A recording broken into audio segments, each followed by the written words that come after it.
Good God, he's already there. 5 words. Spoken by Supreme Allied Commander Dwight D. Eisenhower on March 26, 1945, as he stood in General George S. Patton's operations room, staring at a map that showed something impossible. His Third Army had moved so fast, so far, that the maps at Supreme Headquarters couldn't keep up with reality. This is the story of March 1945, when Patton's Third Army crossed the Rhine River, drove 200 miles into the heart of Nazi Germany in less than a month, and moved so quickly that even Eisenhower, the man who commanded millions of soldiers across 2 continents, had to stop and wonder if the laws of military logistics had somehow ceased to apply to one particular general who wore pearl-handled revolvers and believed he was destined for greatness. By March 1945, Nazi Germany was dying. The Allies were closing in from all sides. But between them and final victory stood one last great obstacle, the Rhine River.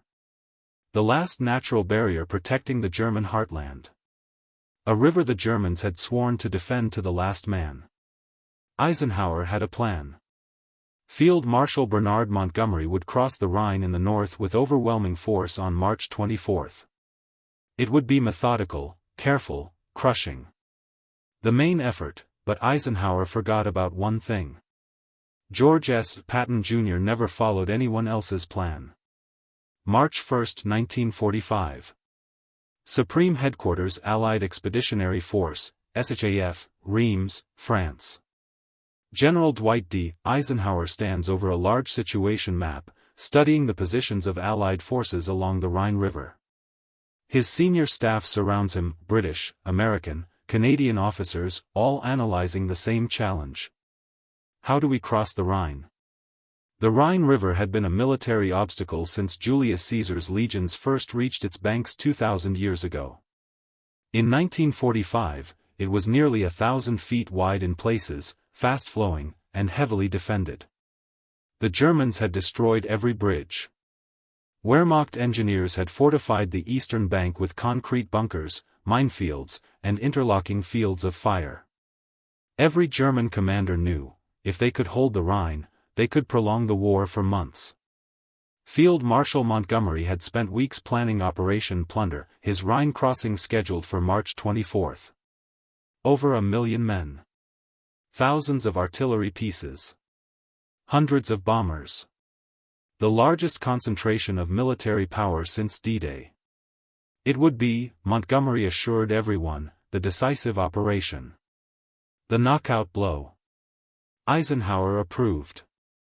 Montgomery's overwhelming approach was textbook military doctrine. But there was a problem. His name was George S. Patton Jr. Lieutenant General George Smith Patton Jr. was 59 years old and had been preparing for this moment his entire life. Olympic pentathlete. Master swordsman. Student of military history who could quote Hannibal and Napoleon from memory. He had commanded tanks in North Africa, Sicily, and France with a speed and fury that terrified the Germans and exasperated his own superiors. His Third Army had raced across France in the summer of 1944 faster than any army in modern history. In 1 month, Patton's tanks had advanced over 400 miles, a rate of advance that shouldn't have been physically possible with World War II logistics. His supply officers performed daily miracles just to keep his tanks fueled. His soldiers learned to sleep in moving vehicles because Patton never stopped. By March 1945, Third Army was positioned south of Montgomery's planned crossing. Eisenhower's orders to Patton were clear: support Montgomery. Conduct diversionary attacks. Tie down German forces. Under no circumstances attempt a major Rhine crossing before Montgomery. Patton listened to these orders with the expression of a man being told to sit quietly while someone else won the war. The strategic situation was fluid. The Allies had reached the Rhine along most of its length, but the river remained unbreached. The Germans, though badly battered, still fielded organized units.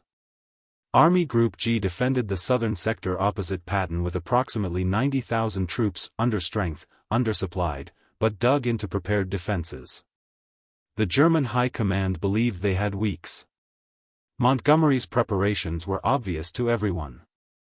The Wehrmacht concentrated reserves to oppose him in the north. They forgot to watch Patton. March 5, 1945. 3rd Army Headquarters, Forward Command Post near Bad Kreuznach, Germany. Patton stands over his own map table, surrounded by his staff. His eyes are fixed on one particular section of the Rhine, near the town of Oppenheim, south of Mainz. "How's the river there?" he asks his engineer officer. "About 900 feet wide, sir. Current about 4 knots. Eastern bank is lightly defended. Most German forces are positioned north, waiting for Montgomery." Patton smiles. Not a pleasant smile. A predatory smile. "We're going to cross there. Before Montgomery. And we're going to do it so quietly that the Germans won't know we're coming and Eisenhower won't have time to stop us." His operations officer, Colonel Halley Maddox, looks worried. "Sir, we don't have bridging equipment staged. We don't have assault boats positioned. We don't have authorization." "We'll get authorization after we're across," Patton interrupts. "As for equipment, start moving it forward tonight. Under blackout conditions. I want assault boats and bridging materials pre-positioned within 2 miles of the river by March 20th. "Sir, that's only 15 days. Then you'd better get started." At SHAEF headquarters in Reims, Eisenhower's staff updates their situation maps twice daily. The maps show unit positions based on radio reports, aerial reconnaissance, and intelligence summaries. There's always a lag, 12 to 24 hours, between when something happens and when it appears on the map. Nobody thinks this is a problem. Armies don't move that fast. A day's delay in updating positions doesn't matter. Except when you're tracking George Patton. March 12, 1945. 3rd Army launches attacks along the Rhine, ostensibly to clear remaining German forces west of the river. In reality, Patton is positioning his units for something much larger. His 5th Infantry Division moves into position opposite Oppenheim. His engineers begin secretly assembling assault boats in wooded areas near the river. His artillery moves forward under cover of darkness. Everything is camouflaged. Everything is hidden. At SHAEF, when asked about 3rd Army's activities, the briefing officers report, routine clearing operations. Patton is preparing to support Montgomery's crossing on March 24. Eisenhower nods, satisfied. At least George is following orders for once. March 19, 1945. Patton calls a meeting of his corps commanders. The gathering is brief and to the point. "Gentlemen, we're crossing the Rhine on the night of March 22. At Oppenheim. No artillery preparation. No air strikes. We're going to sneak the 3rd Army across the river without the Germans noticing. Questions?" Major General Manton Eddy, commander of 12 Corps, raises his hand. "Sir, that's 2 days before Montgomery's scheduled crossing. Shouldn't we coordinate with SHAEF?" "I'll coordinate with SHAEF after we're across," Patton says flatly. Right now, the less Eisenhower knows, the better. If he finds out too early, he'll order us to stop.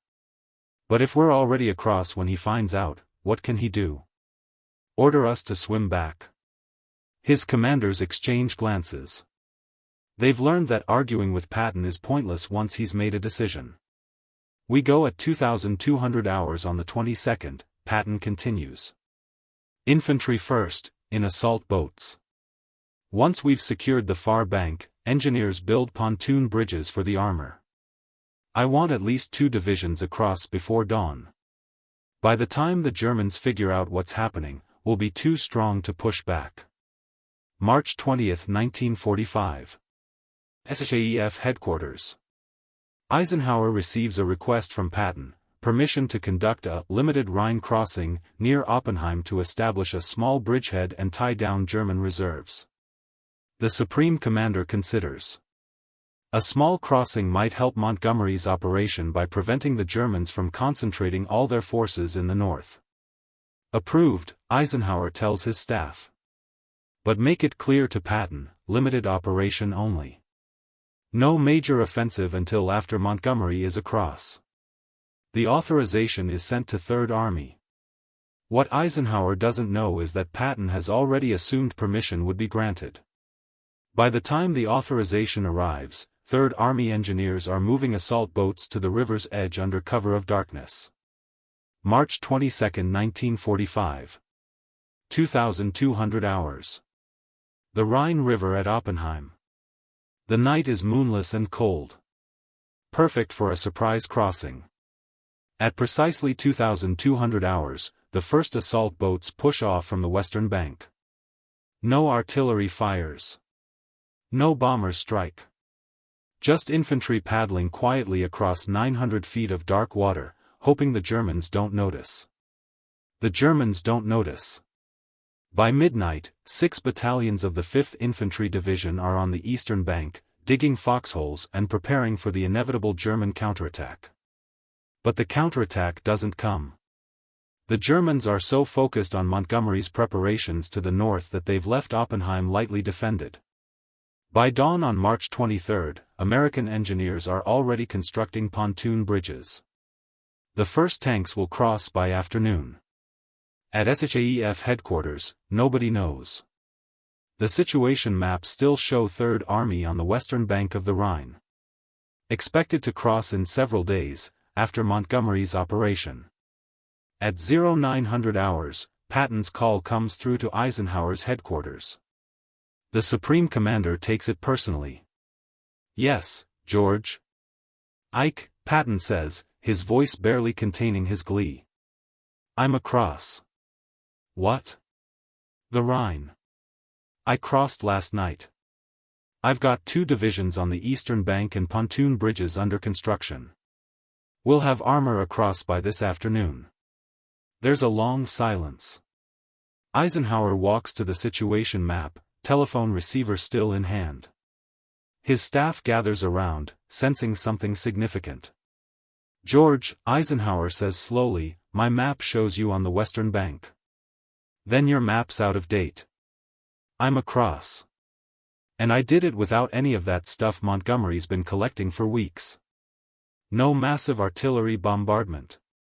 No 1,000-bomber raid. Just assault boats, good infantry, and the advantage of surprise." Eisenhower stares at the map. Third Army's positions are marked in blue grease pencil on the western bank. But Patton claims he crossed 9 hours ago and is already building bridges. "Casualties?" Eisenhower asks quietly. 28. Total. 28 casualties to cross the Rhine, the river that was supposed to delay the Allied advance for weeks. Montgomery's elaborate Operation Plunder, scheduled for tomorrow, was expected to cost thousands. "George," Eisenhower says carefully, "you crossed 2 days before Montgomery. Without authorization." "I had authorization for a limited crossing.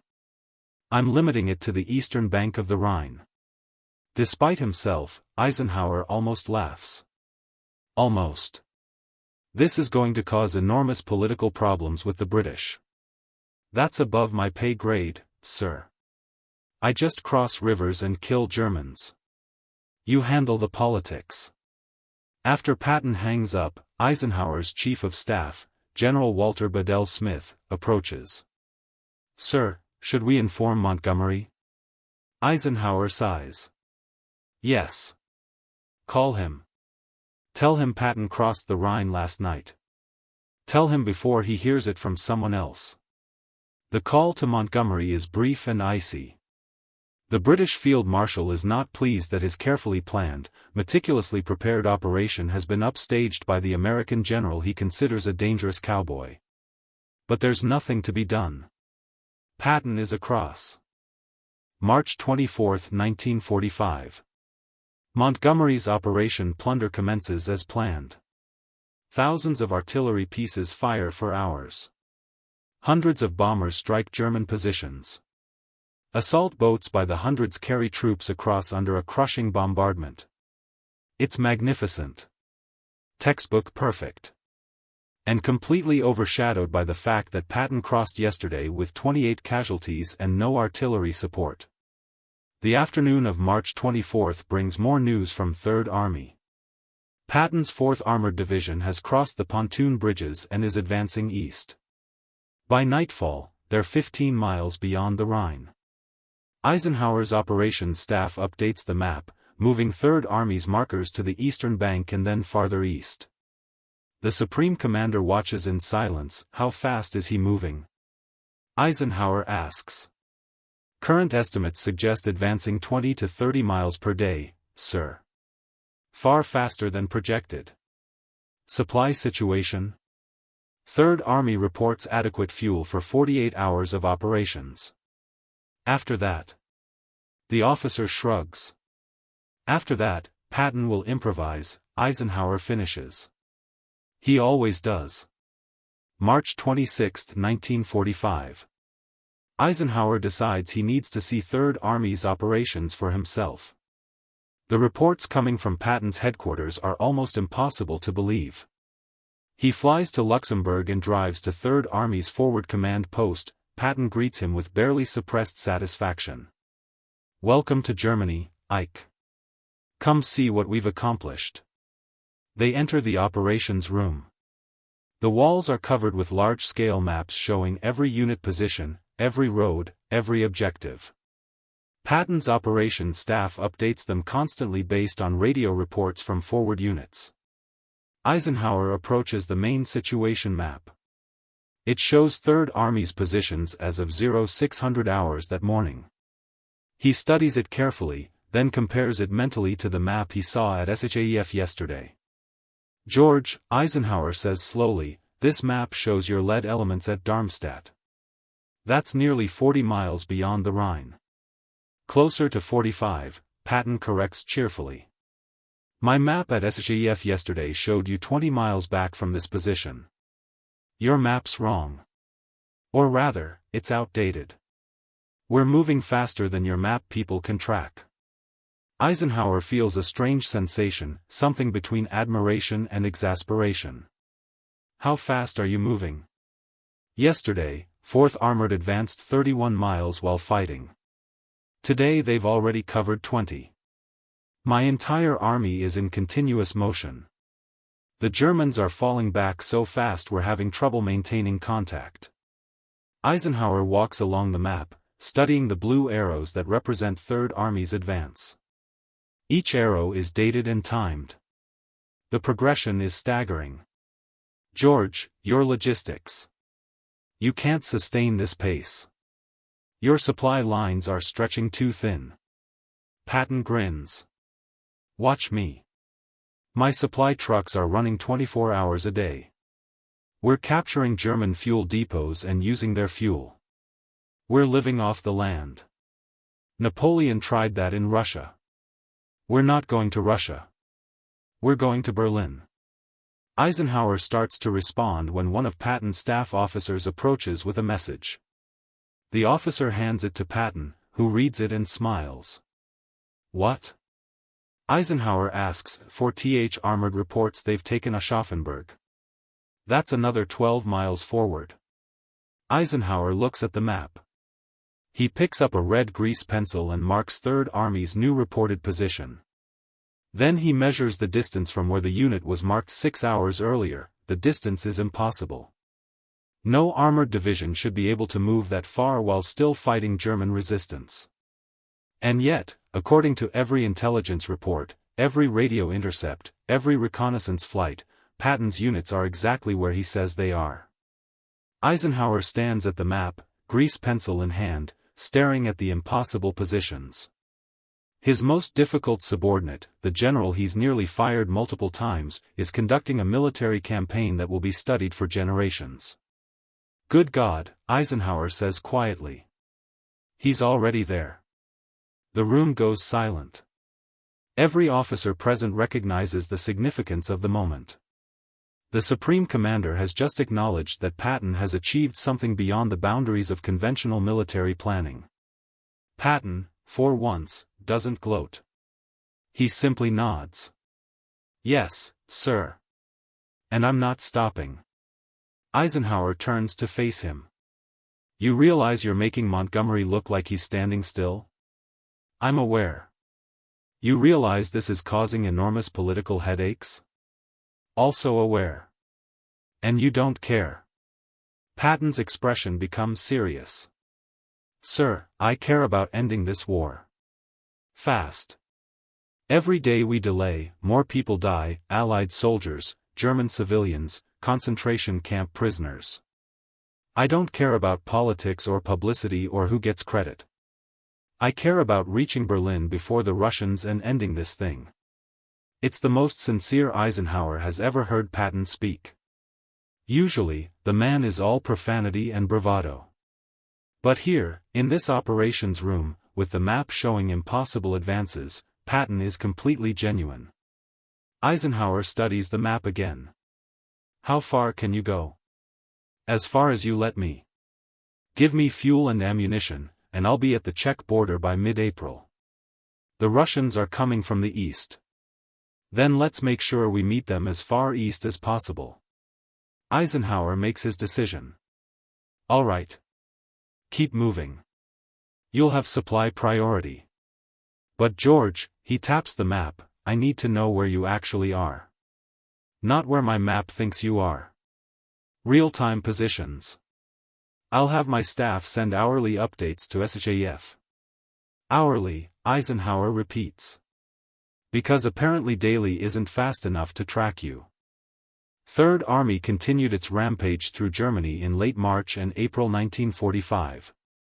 Patton's predictions proved accurate. By mid-April, his forces had reached the Czech border, having advanced over 200 miles beyond the Rhine in less than a month. The story of Eisenhower's visit to Patton's headquarters became legendary within SHAF. Staff officers began marking Third Army's positions on maps with the notation, "probably here," acknowledging that by the time they marked a position, Patton had likely already moved beyond it. The phrase, "Good God, he's already there," became shorthand for Patton's entire operational philosophy: move so fast the enemy can't react and your own commanders can't interfere. Montgomery's Operation Plunder was technically successful. But history barely remembers it.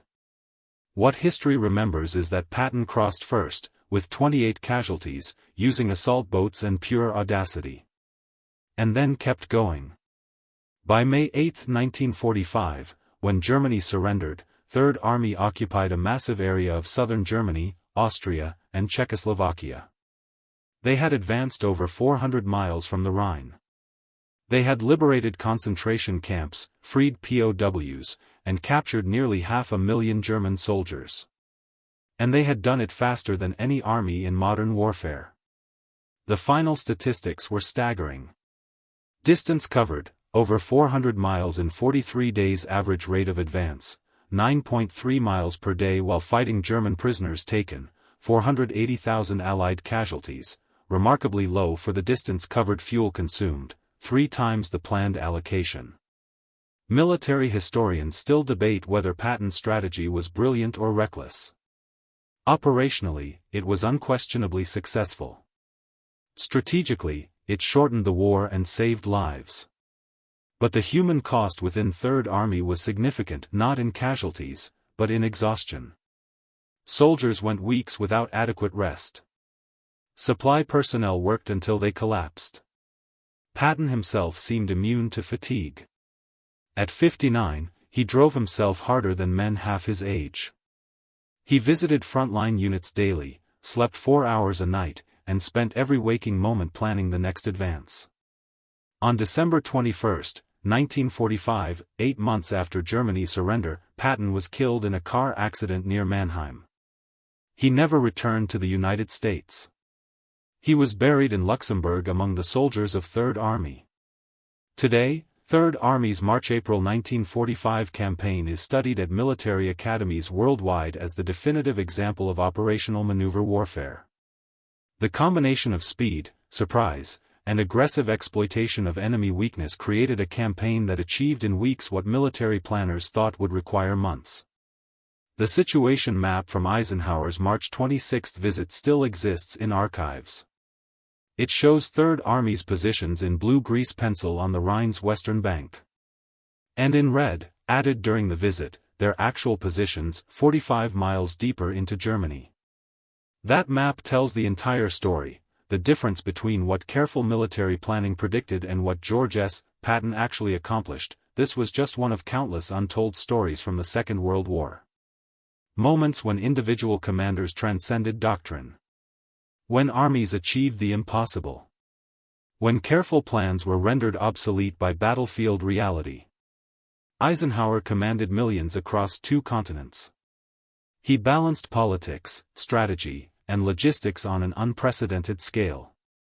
But even he could only stand before a map and realize that one of his subordinates had broken every rule and won.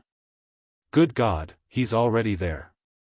5 words that captured the moment when careful planning met battlefield audacity. When the map met reality. When history's most controversial general proved that sometimes, impossible is just a matter of moving too fast for anyone to stop you. Subscribe to World War II Battlefields as we continue to bring these forgotten chapters of history back to life. Because these stories must never be forgotten. They remind us that warfare isn't just strategy and statistics. It's about individuals who refuse to accept limitations. Who see obstacles as challenges.